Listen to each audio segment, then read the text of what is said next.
everyone, my name is Punit and welcome to our YouTube channel Commerce Classes by Anup sir. And today we will discuss about the 14 principle of management. Okay जो 14 principal होते हैं ये हमारा बहुत ही important concept है and paper point of view से भी and generally जो कंसेप्ट है वो हमारा पेपर में भी आते थे और नॉर्मली हमें पता भी होना चाहिए कि 14 प्रिंसिपल क्या होते हैं मैनेजमेंट के as a commerce student. So first principle is that division of work. Okay, division of work सबसे पहला प्रिंसिपल है कि अगर हम जो भी काम कर रहे हैं तो सबसे पहले हमारा जो काम है वो डिवाइड होना चाहिए. ओके, क्योंकि अगर काम डिवाइड नहीं होगा तो कोई भी पर्सन कोई भी काम कर देगा बट स्पेसिफिकेशन नहीं आएगी. जब तक स्पेशलाइजेशन नहीं आती तब तक आपका काम अच्छे तरीके से नहीं होता, ना ही आपकी इफिशिएंसी इंक्रीज होती. ओके, लाइक अगर आपको कॉमर्स के टीचर पढ़ाते हैं, अगर जो अकाउंट्स पढ़ाते हैं वो कई सालों से अकाउंट्स ही पढ़ा रहे हैं तो वो उनके अंदर जो उनकी इफिशिएंसी है वो क्या मिलेगी, इंक्रीज मिलेगी. स्पेशलाइजेशन की तरफ चले जाते हैं. क्यों चले जाते हैं? क्योंकि काफी लंबे समय तक वो एक ही सब्जेक्ट को पढ़ा रहे हैं. अब जैसे कोई टीचर कोई मैनेजमेंट पढ़ाता है, कोई अकाउंट्स पढ़ाता है, वही टीचर आपको इकोनॉमिक्स करवा देता है, वही टीचर आपको इंग्लिश करवा देता है, तो वो टीचर स्पेशलाइजेशन की तरफ नहीं जाता. तो यहाँ पे भी हमारी मैनेजमेंट में क्या होता है कि जब भी हम कोई भी काम कर रहे हैं तो वर्क को क्या कर देना चाहिए, डिवाइड कर देना चाहिए ताकि एम्प्लॉय की स्पेशलाइजेशन हो सके. Next is authority and responsibility. Authority and responsibility का मतलब क्या हुआ यहाँ पे? अथॉरिटी से क्या समझते हैं कि अगर मान लो कि अगर आपको कोई भी काम करने की अथॉरिटी दी जाती है यानी कि आपको पावर दी जाती है. ओके, अथॉरिटी से हम समझेंगे कि आपको क्या मिली है, power. Okay, and responsibility. Responsibility का मतलब हुआ अथॉरिटी के साथ साथ आपको रिस्पॉन्सिबिलिटी भी दी जाती है ताकि आप काम को अच्छे तरीके से कर सके एंड आप क्या हो, आप उस काम के लिए रिस्पॉन्सिबल हो. एंड अगर कोई भी मिस्टेक होती है तो उसके लिए आंसर कौन करेगा, आप करोगे, या फिर जिसको अथॉरिटी दी है वो ही क्या करेगा, आंसर करेगा. Second principle is that authority and responsibility की अथॉरिटी के साथ साथ हम रिस्पॉन्सिबिलिटी भी डिवाइड करते हैं.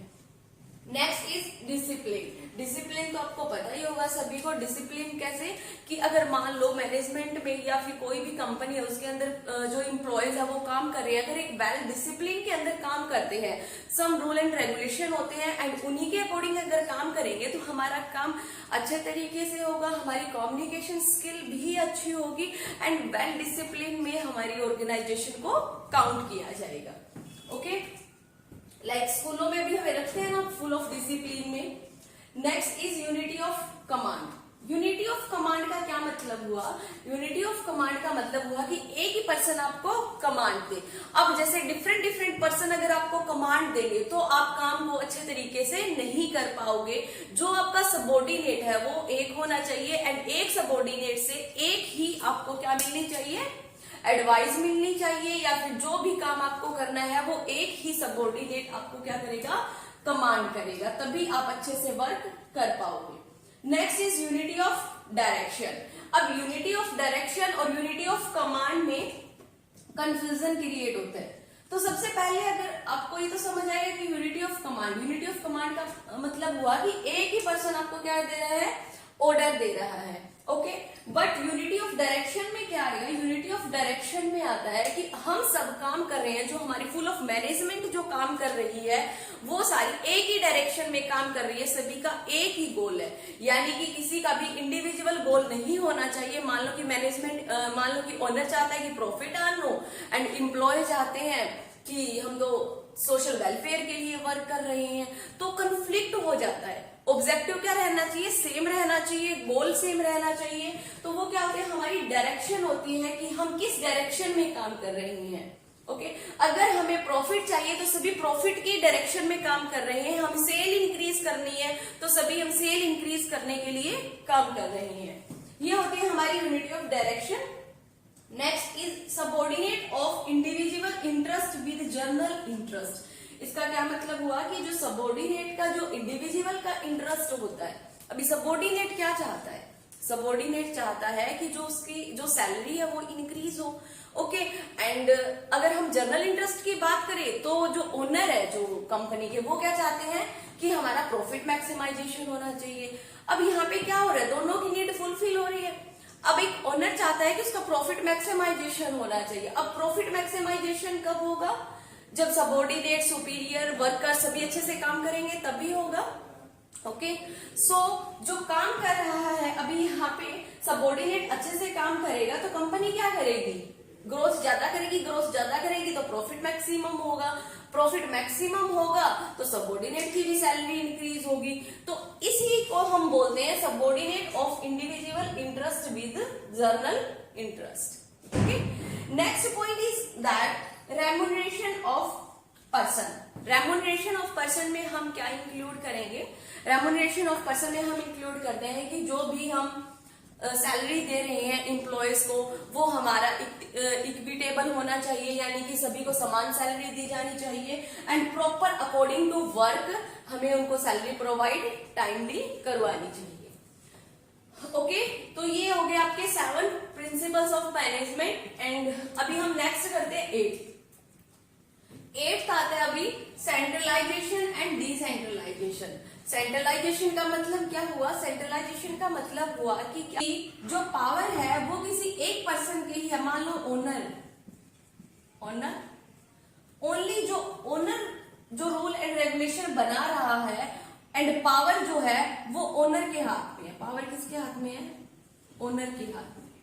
ओके, एंड डिसेंट्रलाइज में क्या हो जाता है, एंड डिसीजन मेकिंग पावर भी किसके हाथ में है, ओनर के हाथ में। जैसा ओनर ने बोल दिया वैसा ही अप्लाई होगा।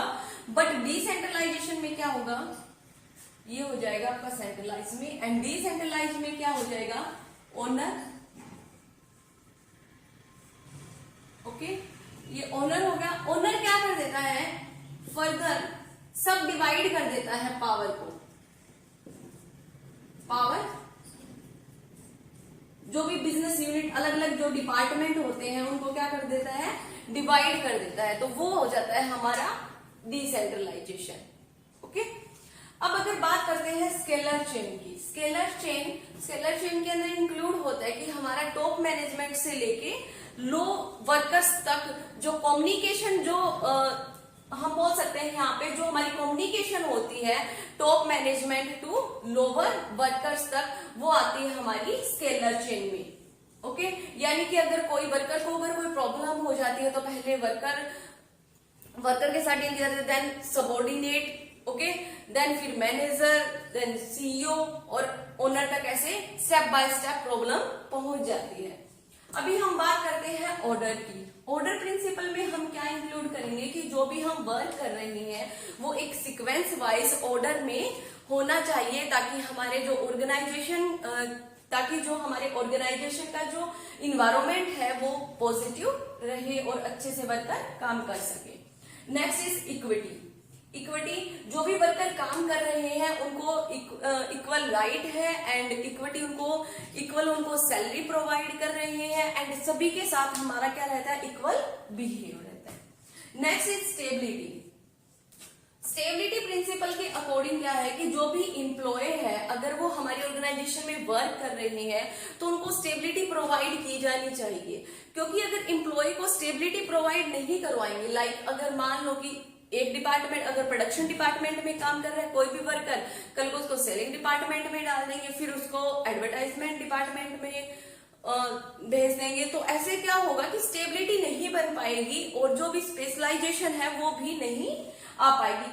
इसके कारण वो अच्छे से वर्क नहीं कर पाएगा। Okay, 13 principle is that initiative का मतलब यहाँ पे हुआ कि इसका अगर हम हिंदी में मतलब बोले तो यहाँ पे होता है पहल, कि अगर कोई भी एम्प्लॉय है, अगर वो काम कर रहे हैं कोई भी एम्प्लॉयज, तो उनके डिसीजन को सुना जाए और समझा जाए एंड उनके डिसीजन को इन्वॉल्व भी किया जाए। ओके, क्योंकि अगर मान लो कि किसी ने आपको कोई भी सजेशन दिया, किसी भी एम्प्लॉय ने, अगर आपने उनके डिसीजन को मान लिया तो क्या होगा, तो आपकी मैनेजमेंट अच्छे से वर्क करेगी। ठीक है, next is spirit D code. इसका मतलब होता है यूनियन इज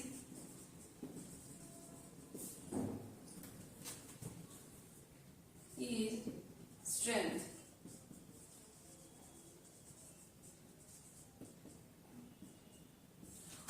कि ऑर्गेनाइजेशन के अंदर जो सारे काम कर रहे हैं वो टीम वर्क में काम करें, एक साथ काम करें, क्योंकि अगर टीम वर्क में काम करेंगे तभी हमारी ऑर्गेनाइजेशन का जो वर्क है वो अच्छे से हो पाएगा।